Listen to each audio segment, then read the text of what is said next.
Welcome to Wrestling with Heart, a podcast looking at pro wrestlers giving back to their community.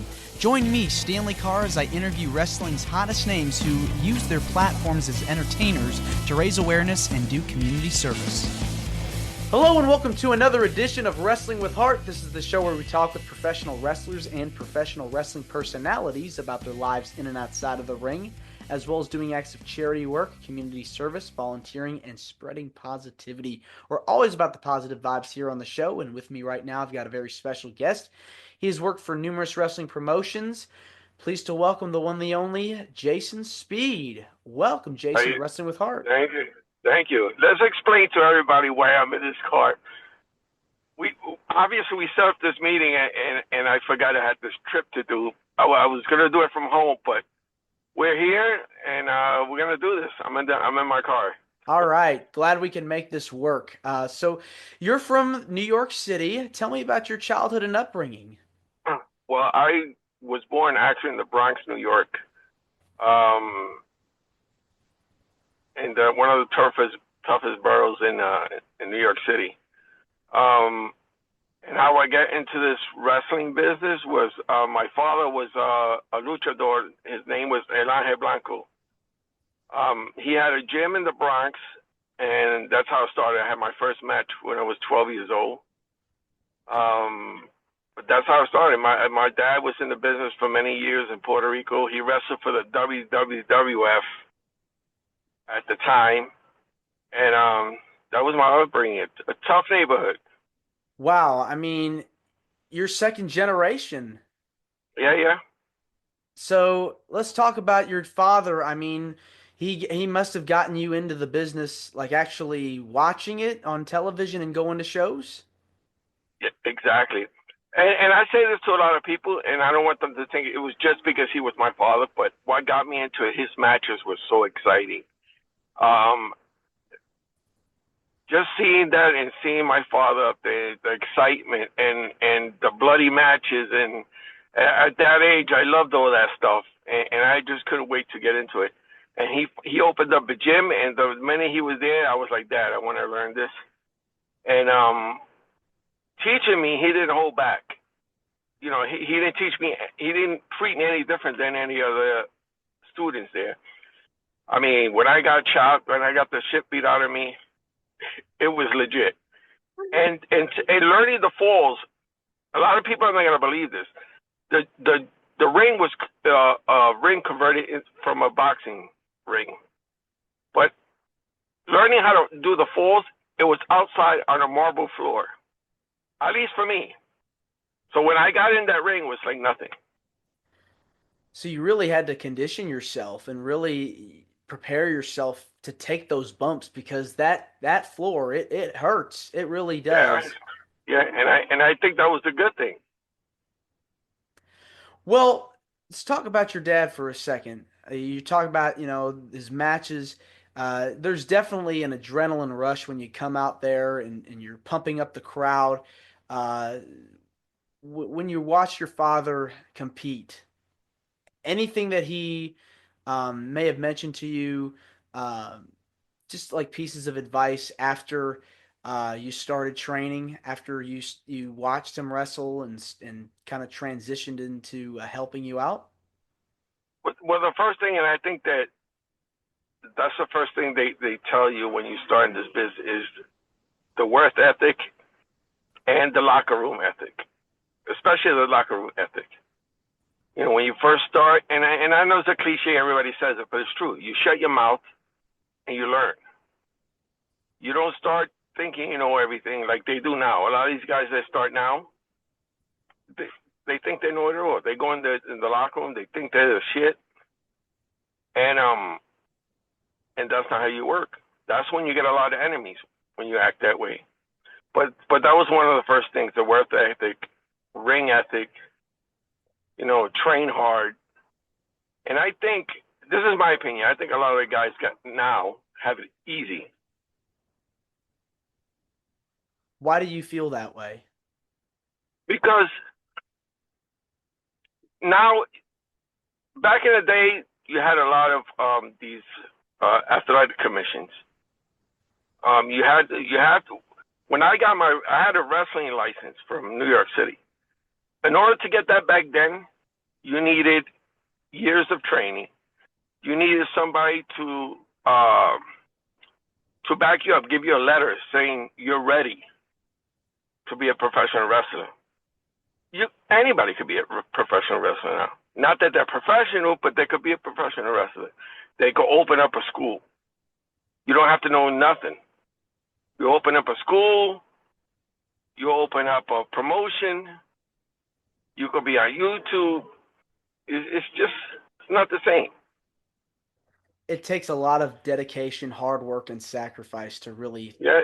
have a sustainable career and longevity in the business. And for you, training it's learning all those fundamentals. It takes a lot of time to really get that down. And I'd imagine, your dad really showed you the ropes, Yes. literally. Literally. Yeah.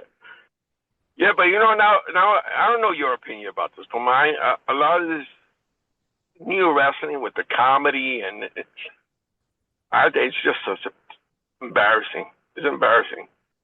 A lot of the stuff they do now, fighting invisible people, fighting dolls, fighting children, it's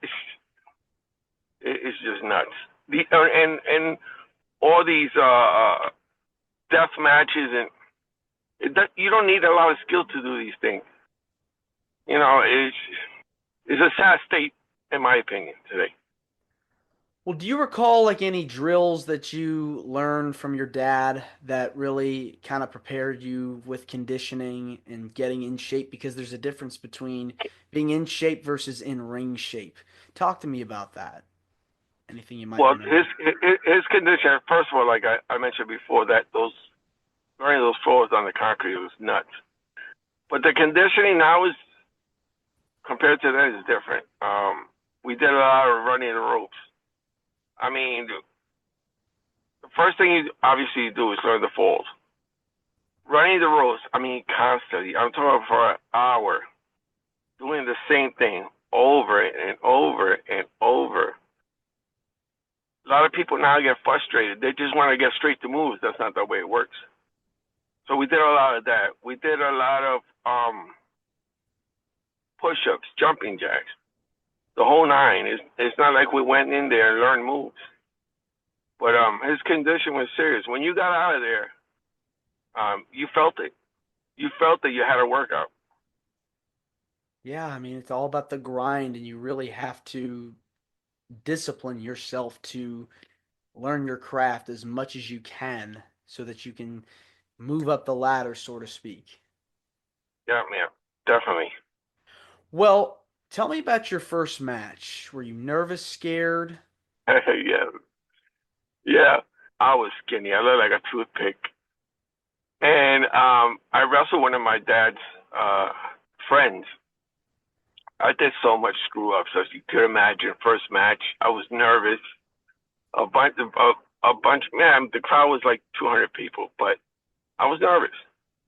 I screwed up a lot. I screwed up the finish. When I got back, honestly, I thought to myself, I don't know if I want to do this. It didn't go well. For me thinking that I screwed up, and when I talked to my father, maybe he was just saying it because he was my father, but he was like, oh, you did great for your first match. Had a few mistakes, but I was doubting myself at that time. What things were you saying to yourself to kind of get you out of that? Because it's all about confidence. You got to develop that Right. over time. Just thinking back of all those matches my father had, it motivated me. I want to do that. I want to get to that level, and that's what. And my goal was really to get to the WWF. At that time, that's what it was, and I did it. Well, tell me about how you got discovered by the WWE, WWF at that time, and leading up to signing a deal with them and working for them. Well, I was working out at a gym in the Lower East Side of New York City with a wrestler called Pete McKay. And I think you know who Jason Knight is, right? Yes. Yeah.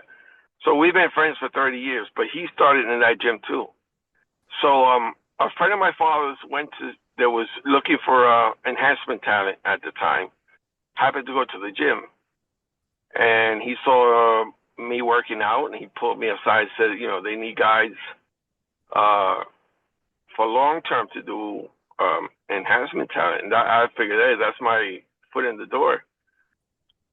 So he gave me a call. I said yes. He gave me his number. Then he called me. I said yes. And then he said if I had anybody else that was interested. So I talked to Jason Knight and another friend of mine from high school. They trained with my dad, and the rest is history. Well, when working for WWE, it's a huge, huge conglomerate. It's a huge company. And you got to share the locker room and work with so many people there. Tell me about some of the memories that you have that you can recall from your time there. Okay, the first thing is when we got there. I mean, you're so excited to be there. I'm sorry, and you see all these stars that you see on TV. I couldn't believe it. I couldn't believe I was just walking amongst these people that you see on TV that you grew up admiring. Um, but yeah, it was crazy just walking in there and sitting down next to people, eating next to these people, and sharing a lot of stories with them. It was rare back then that the superstars would like really talk to enhancement talent. But I got to become friends with a lot of these guys, and I don't know if they saw something in me or whatever it was, but Macho Man, I shared beers with him. The Repo Man at that time, he's the first one actually. The Repo Man that I sat down, and he sat next to me. He told me, "Listen, you got to watch out for this person. Don't talk to this person." Like the ethic, the WWE locker room ethic. And I thought that was really great. There's a lot of nice people there. And the cool thing about wrestling is that there's a lot of camaraderie. You go on the road, you're eating out, you're sharing, uh, hotels, rooming with people. Uh, any fun stories you want to share about your time on the road? Sure, I got a good one. That gentleman that I mentioned that went to high school with me, that trained with my dad, he was one of those guys that was the cliche word, Mark. Yep. I kind of regretted taking him. But so there was one time, a lot of the guys like in the back like to play play cards. So the Nasty Boys were playing cards with Virgil and somebody else. So they tell my friend, they said, "Listen, can you go tell Tito Santana that we're playing cards? We want him to come over." And the first words out of his mouth, I thought he was going to get killed. He said, "Why don't you go tell him yourself?" I was like, "Oh my God." So I'm standing, luckily they like me. So I'm standing next to him. They were like, "Okay." 20 minutes later, we look on the board. Guess who we working with? The Nasty Boys. Oh, goodness. So before the match, we're sitting in the locker room. I have my back towards a gentleman I was talking to. The Nasty Boys come in, they surround him, and he said, "What did you say to us earlier?" He said, "Oh, I didn't know where you were." Say, "How about we kick your ass right now?" So then we're going over the match. And it's like, who's gonna take the armpit? I asked. He said, "No, your boy is." And if you watch that match, that match is on YouTube. The only thing they did to me, a double DDT pinned me. The rest was him. They annihilated him. If you go back and watch that match, they annihilated him. And when they got in the back, it was worse. So that's one of that crazy stories. I never saw him again after that. Unbelievable. Yeah, Wild. you don't go in there thinking you're tough, especially if you're enhancing talent. That was crazy. Yeah, I mean, you got to work with the Nasty Boys. Who else did you get the chance to work with over in A WWE? lot. I was in a 20-man battle royal with all of them. I did match with Shawn Michaels. That's on YouTube also. Nails, remember that guy? Hmm? One of the most stiffest guys I've ever worked with in my life. But he didn't mean it. That was just his style. But um, Tatanka, a whole bunch of them. Did you have like a favorite opponent that you got to work with throughout your career or any Shawn Michaels. Shawn Michaels? And I'm not blowing smoke up his ass, but a lot of people back then would say, "Oh, he was an asshole." He did. With me, my personal experience with him was great. He actually waited for me, so I got back to tell me I did a good job. Wow, good. And you know that's rare. Like I said, for enhancement talent, a lot of the guys didn't even care who they work with. But I thought that was nice. So after WWE, where else did you work? Where else did you wrestle, compete for? AWA, UWA, and the Dominican Republic. I wrestled in Puerto Rico. Um, the Savoldis, I don't know if you know who they are. They were a famous wrestling family. A whole bunch. My father started one up. I worked for him. I worked for Jason Knight recently, maybe a year ago. He has a promotion out, and he's opened up a school in New Jersey. So I'm looking forward to going there. But I mean, I did a whole bunch of stuff, and I'm still doing it.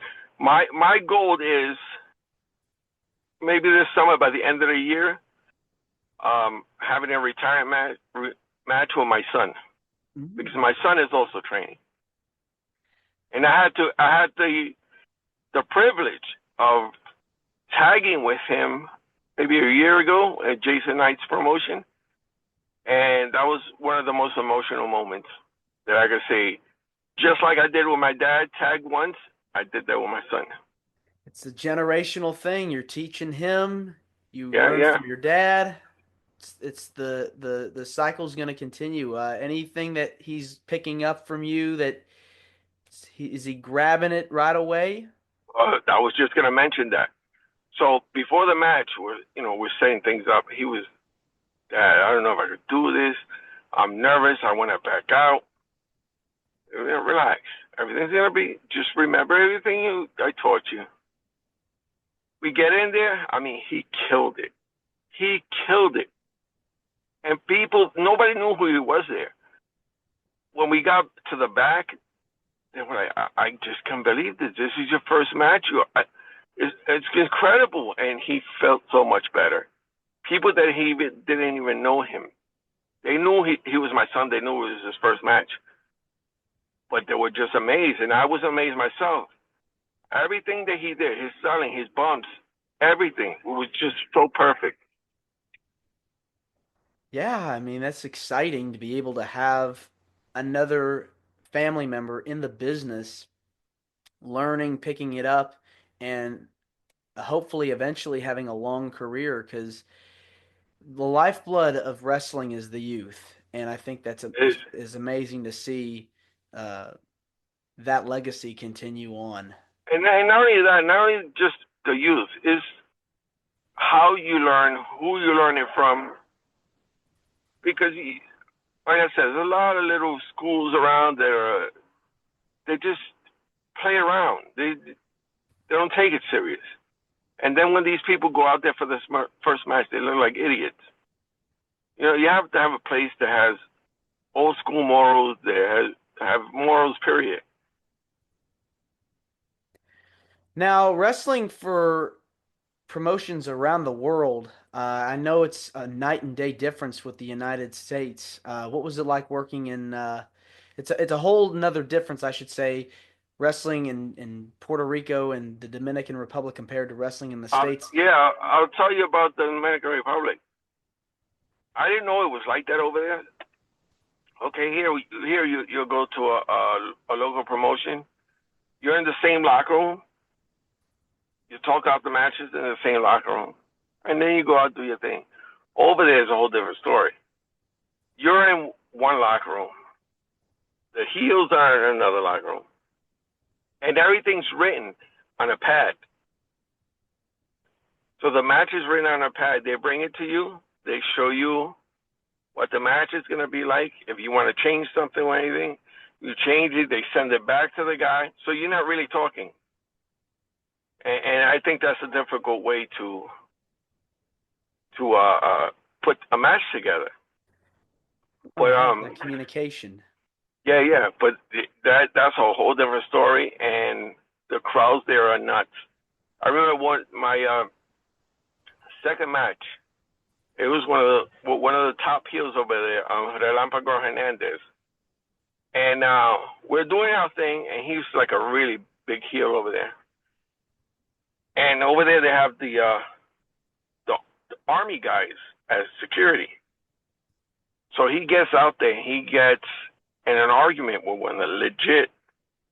The guy takes out a gun to, he wanted to shoot the guy. First thing I did was run under that ring. I didn't come out until I knew it was safe.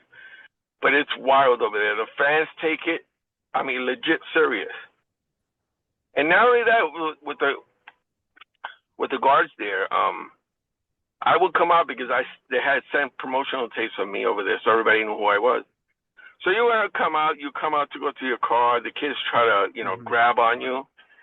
The cops were, bashing it with nice sticks. I'm like, chill out. The kids just want to shake my hand. It was wild over there. Yeah. That's a whole different, yeah. Crazy. Yeah, it is.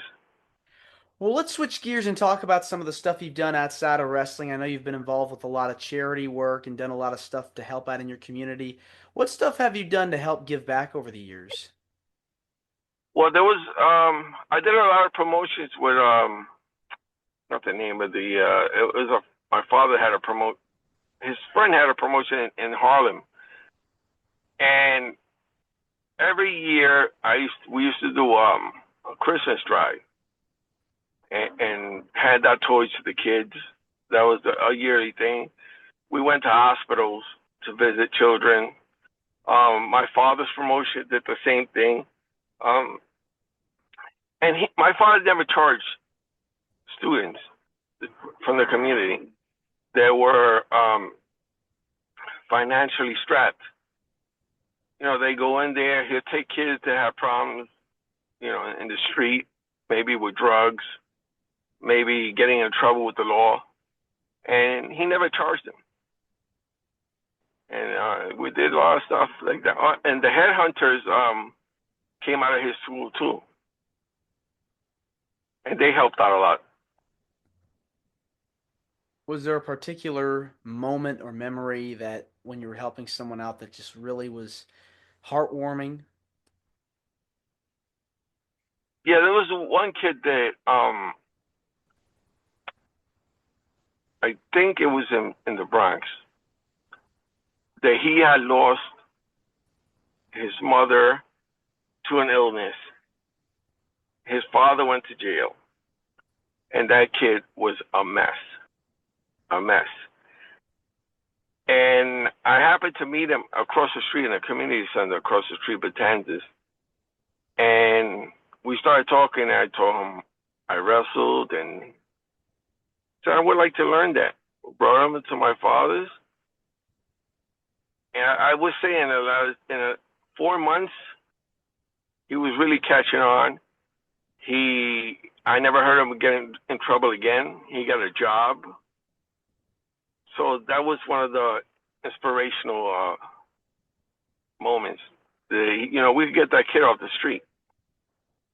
Yeah, it's sad when you see people that are struggling, and it's hard it's hard when they're suffering and they're not in a good place. And it's one of those situations where you have to be there for them because they're going through something in their life that it's just so it's hard to describe it. It really is, because I think it's just when you help somebody that's not in the right place in life, you want to help them make sure that they do good and that their mind is right. So kudos to And you for not being only able to that, do it. not only that, if you don't break that cycle, it's just gonna keep on. Yeah, you have a child, and he sees you doing what you're doing. He's gonna think that's normal, and then he's gonna have children, and he's gonna probably do it, and they're gonna think it's normal. So breaking the cycle, I think that's the most important thing. Yeah, because you got to know right from wrong. You have to know what's right is right, wrong is wrong, and to be able to have the knowledge to correct behaviors. That's very important. And that starts at home. Definitely does. Yeah. What is it about giving back to the community that gives you the most joy? It's just that seeing somebody succeed, seeing somebody get out of the rut they're in and change their life around. And just seeing smiles on kids' faces. They can't afford toys at Christmas, and you're giving them, for the moment, at least some kind of happiness. I think that's great. Best And I'm feeling. always doing that. Like, I'm always doing that. Maybe I have a fault because I try to help as much people as I can. I walk down the streets of New York City all the time. I see homeless people. I try to give as much as I can. They ask for money. I'd rather say, listen, there's a restaurant there. You want to go? I'll get you something to eat. You never know really what they're gonna do with this money. But and I taught my kids that too. They know that about me. I feel so bad when I see somebody that's unfortunate or sleeping in the streets. So yeah, I do a lot of that stuff, and I just love it. All you can do is pay it forward one step at a time. Yeah, that's what I say. Jason, I want to say thank you so much for coming on to Wrestling with Heart. It means a lot to me and to my listeners and viewers that are watching this on YouTube. Where can people find out more about you on social media? I'm all over. I'm on YouTube, Instagram, Snap, TikTok, and you can hit me up. I'll answer any question. And I really thank you for reaching out. I appreciate that. Thank you so much. And you're more than No welcome problem. to come back. We'll do a part 2 sometime. Absolutely. Take All care. right. You take care too. Bye-bye. This is Wrestling with Heart. I hope you found this podcast to be informative and entertaining. If you did, please hit the subscribe button and look out for the next edition.